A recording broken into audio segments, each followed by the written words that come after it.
Olá, seja muito bem-vindo a mais uma aula. Já vai curtindo, já vai ativando as notificações, vai aí nos seguindo também. Aqui tem vídeo novo, todo dia praticamente a gente coloca um vídeo novo aqui. E hoje mais uma aula nós que estamos fazendo como se fosse uma série, né, de 3 aulas. Nós falamos semana passada sobre por que nós devemos aprender sobre Sócrates.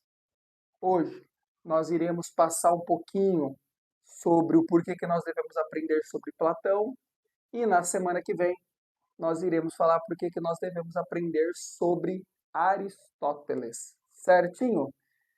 Pessoal, olha lá. Eu montei essa aula, tá uma aula longa de 10, nossa, 11 páginas, tá? Mas assim, eu vou só esmiuçar o conteúdo, não vou ficar me detendo a muita coisa, não fica um vídeo muito longo, né? E a ideia aqui é só apresentar um pouco Platão, como a gente pode procurar aí no YouTube, 1 milhão de formas de apresentar o Platão, e eu acho também que eu deveria aqui colocar a minha, a minha contribuição, a minha análise sobre esta figura que foi Platão, que eu descobri há um certo tempo que o nome dele não era Platão. Sabiam disso? O nome dele era Aristócles. Aristócles. Aristócles. Aristócles. Aristócles. Acho que é assim que fala. Só que ele tinha um apelido de Platão por causa dos ombros, por causa das costas largas que ele tinha. Então ele acabava tendo esse apelido de Platão. E aí ficou famoso com o apelido e não com o nome real dele. Tá? Quem é Platão pra gente? Platão foi aluno de Sócrates, diferente do seu professor Sócrates. Platão andou muito pelo mundo, né? Conheceu muitos lugares, né? Foi estudar geometria, foi para o Egito estudar astronomia, aprendeu matemática lá na África, né? Chegou até quase ali na Itália, perto ali de Pitágoras, ou seja, o cara passeou, né? Passeou e encontrou com o Sócrates no seu caminho, né? Seguiu com o Sócrates no seu caminho e a sua grande contribuição primeira foi justamente ter escrito o que o seu professor Sócrates falava.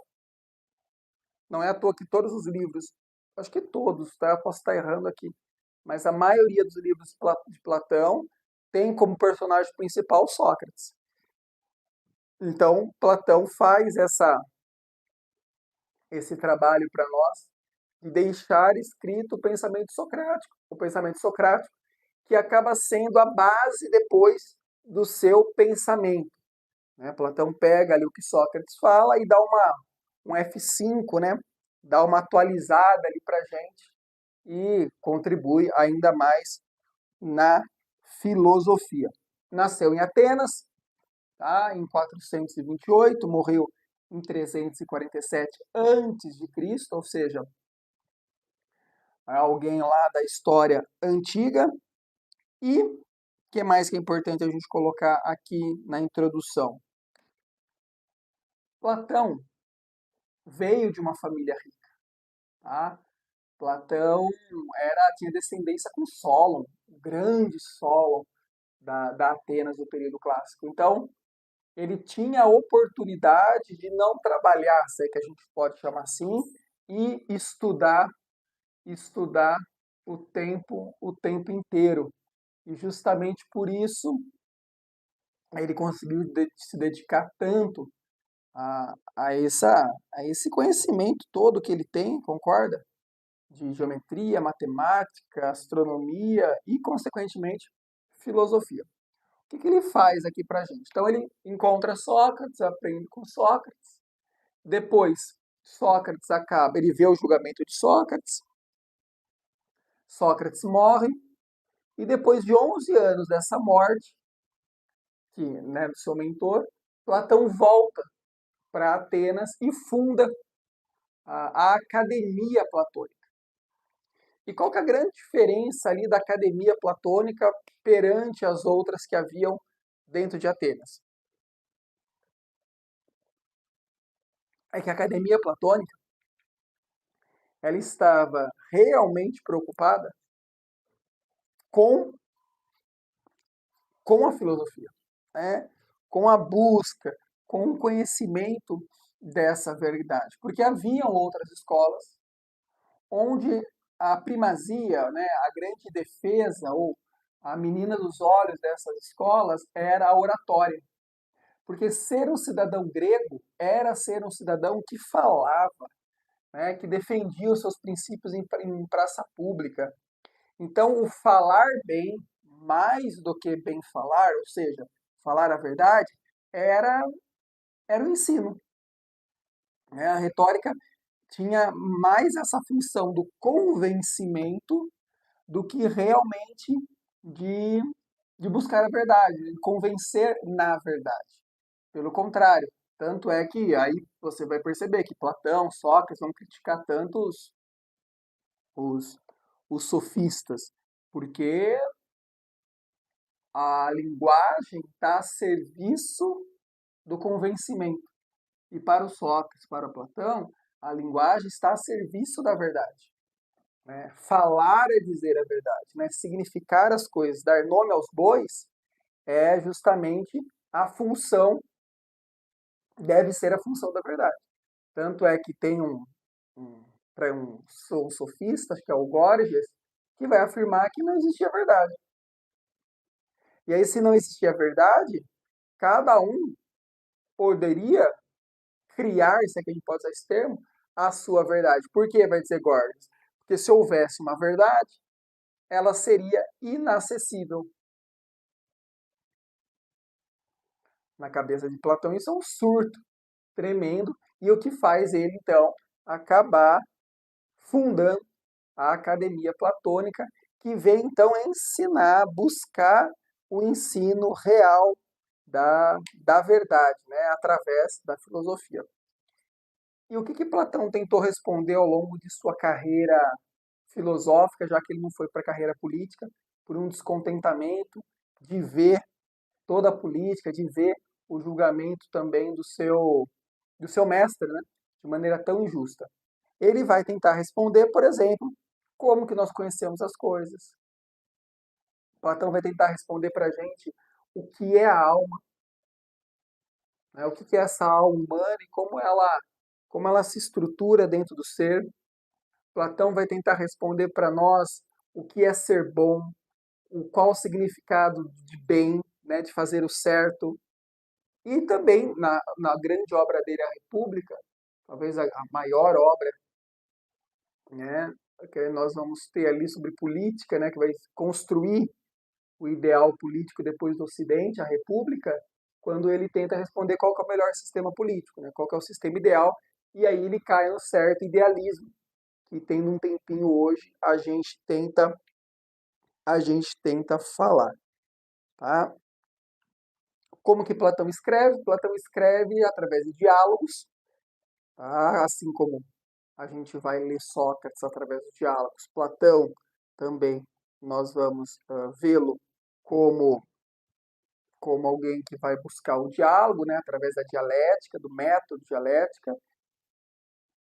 E tem aqui uma característica que é importante, né, quando eu estava preparando essa aula, que vale a gente trazer, que é o seguinte: a filosofia, dentro da academia platônica, era a última coisa que era ensinada. Olha que legal, eu até trouxe aqui, ó. Primeiro, o jovem precisava ser bom em educação física e em geometria. Depois, esse jovem aprendia oratória, escrita, literatura, e aí sim ele ia aprender filosofia. Por quê? Porque ele tinha toda a estrutura montada para depois acessar esta disciplina tão elevada que é então a disciplina da filosofia.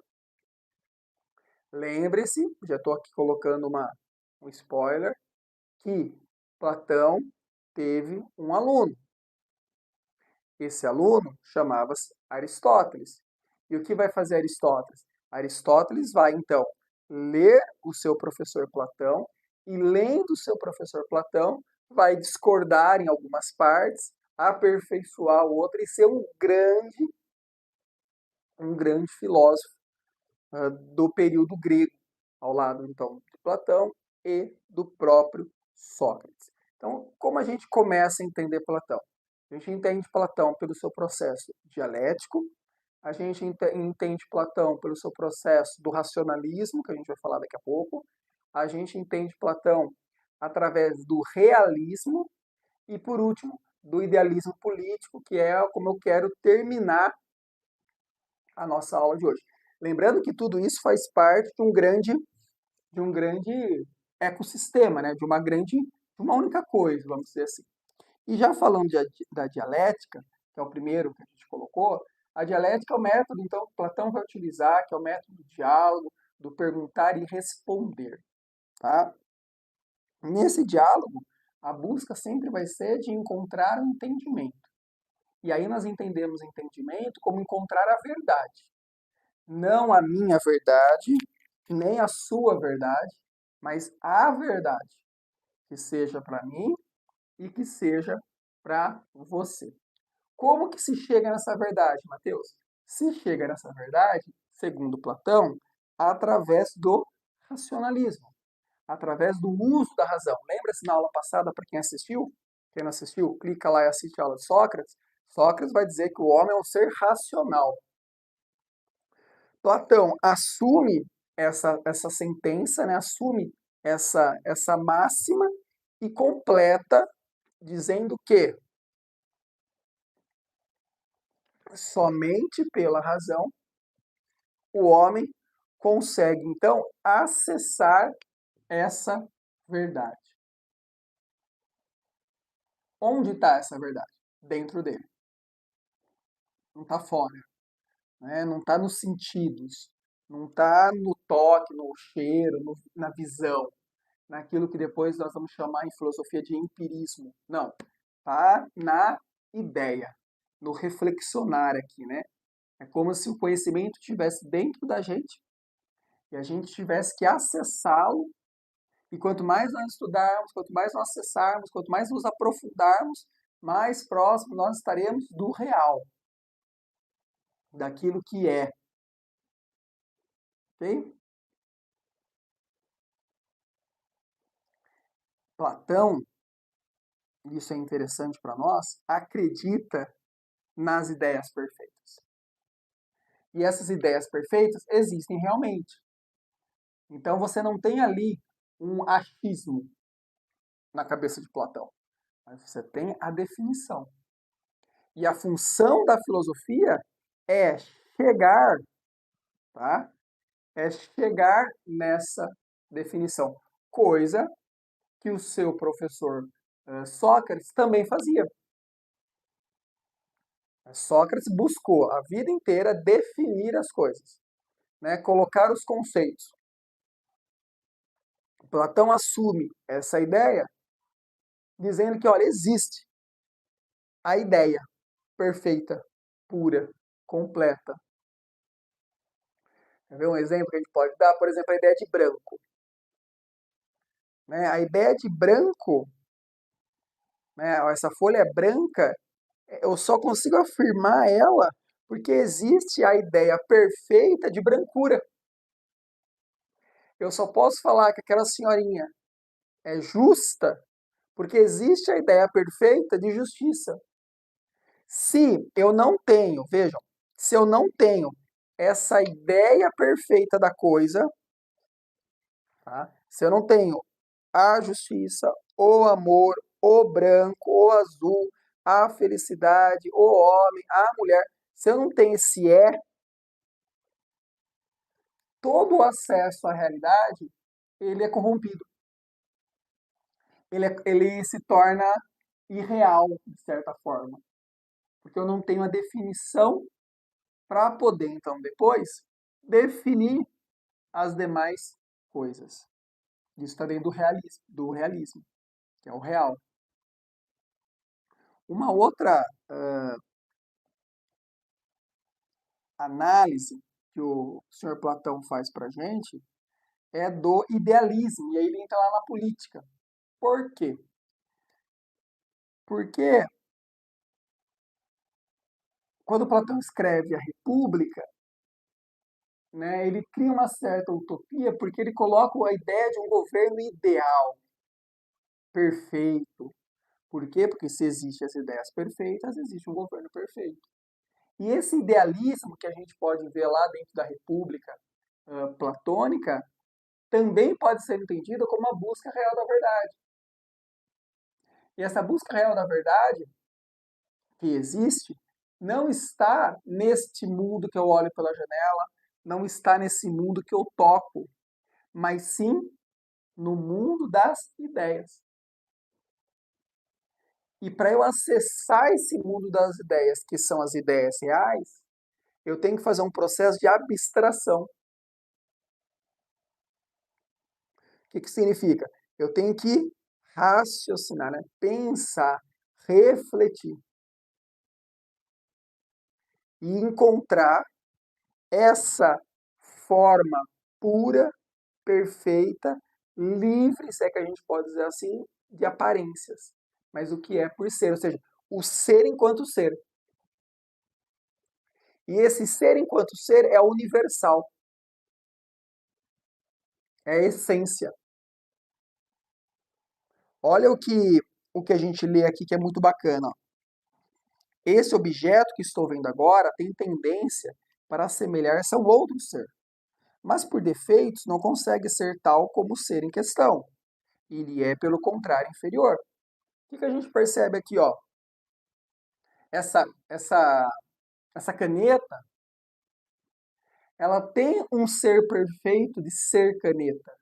E mesmo que a tampa mude, ou seja, a tampa fique verde, mesmo que a caneta seja transparente, ou que a caneta seja toda preta, não importa.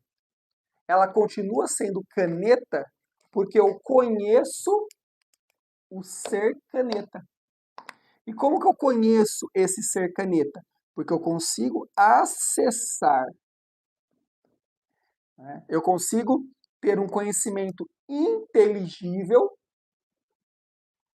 que faz com que eu alcance com a razão e não com os sentidos, através da abstração, esse conhecimento real da caneta, da água, do celular, da mesa, da cadeira, da janela e todas as outras coisas que a gente pode dizer, né? Quando a gente alcança, então, essas formas puras, nós automaticamente, então, alcançamos um conhecimento verdadeiro daquilo que a coisa é. E os sentidos, Mateus? Os sentidos para Platão são enganadores. Os sentidos para Platão nos enganam. Por quê? Porque aquilo é parte do conhecimento, não é o grande conhecimento. É daí que vem a sua principal teoria, que é a teoria das formas, ou teoria das ideias. O que significa? Existem essências e a essência possui acidentes. Esses acidentes são as características da essência. Essência, caneta, que serve para escrever, vamos dizer assim. Quais acidentes você pode ver nela? Você pode ver que ela vai ser verde, azul, amarela, vai ser de plástico, vai ser de ferro, vai ser de aço, vai ser preta, vai ser com a tampa tal, vai ser com material tal. Tudo isso é acidente. O que faz a gente reconhecer essa caneta e essa caneta, por exemplo, a Platão, é a essência do que eu sei que é caneta. Por quê? Porque a essência é a forma, tá? A essência é a forma. E eu vou agora refletir um pouquinho pensando que quando nós acessamos a essência das coisas, por mais que as coisas mudem, a gente continua no lugar certo, porque a gente conhece a forma. É uma discussão, né? A forma humana, a forma de ser homem, a forma da verdade, a forma do bem, a forma do belo, a forma da justiça. Tudo que se assemelha àquilo é acidente. Mas, porém, entretanto, todavia, se eu sei o que é aquilo que é, o resto eu consigo definir. Eu consigo definir se aquilo é mais justo ou menos justo, porque está mais próximo da essência ou mais longe, mais afastado da essência. É ali que o Platão vai criar, então, o que a gente vai chamar de mundo das ideias. O que é esse mundo das ideias? É um lugar que existe onde tudo já está definido e nós vemos isso como se fosse um reflexo daquilo. Não é, guardem isso, tá? Um lugar físico, mas é um lugar metafísico, que só é possível ser atingido pelo uso da razão. Lá tem a perfeição de justiça, lá tem a perfeição do bom, do belo, do verdadeiro, da caneta, da água, do homem, da mulher. Tá tudo ali, tudo definido, tudo no seu quadrado. O que nós temos aqui é que acessar esse mundo, chegar nessa verdade, voltar para esse mundo e constatar, né, verificar, né, afirmar, né, comprovar, testemunhar, eu diria até. E só é possível alcançar esse mundo se eu me abro a ele, se eu vou em busca dele. Né, em casa dos meus pais lá tem 3 cachorros. Mesmo que cada um seja de uma cor, mesmo que cada um lata de um jeito, mesmo que cada um seja de uma raça, ou até da mesma raça, você percebe que eles são cachorros. Por quê? Porque existe uma definição, uma essência de ser cachorro, que faz com que eu consiga acessar e falar que aquilo é um cachorro, é um cachorro, é um cachorro e é um cachorro.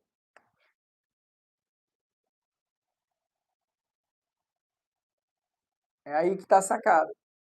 Qual que é a função da filosofia? A função da filosofia é acessar as grandes ideias, as ideias perfeitas. Ou, em outra forma, atingir a essência, aquilo que é. Aqui, agora, nesse momento, é enganador, é mentiroso, está cheio de acidentes.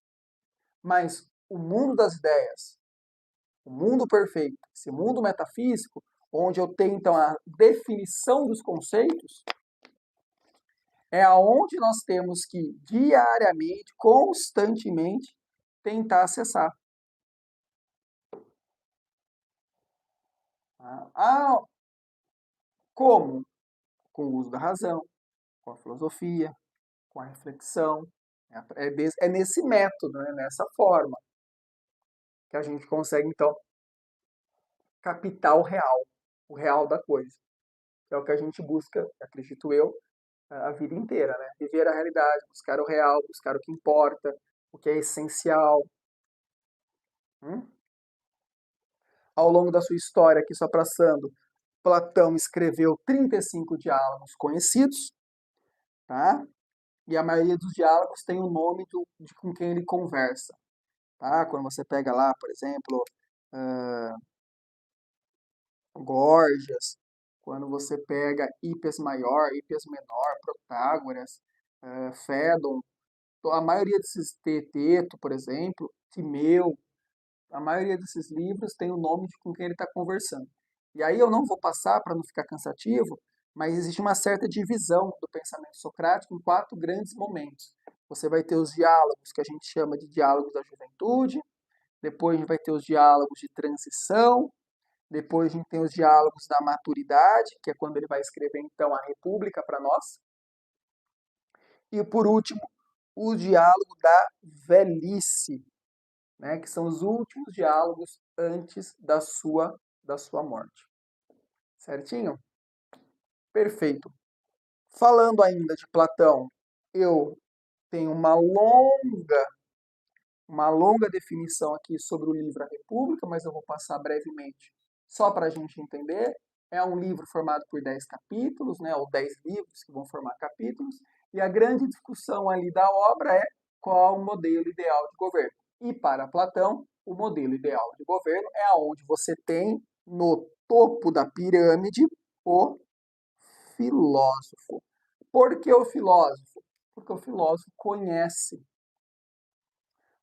a verdade, o filósofo conhece a justiça, o filósofo conhece o bem, o belo. Por quê? Porque ele está em busca dessa essência. Ninguém melhor do que um filósofo para ser o nosso governador. Porque ninguém vai entender mais justiça do que aquele que conhece a justiça, conhece a verdade, conhece a bondade, conhece o bem comum. Então, e é uma obra utópica. Por que ela é utópica?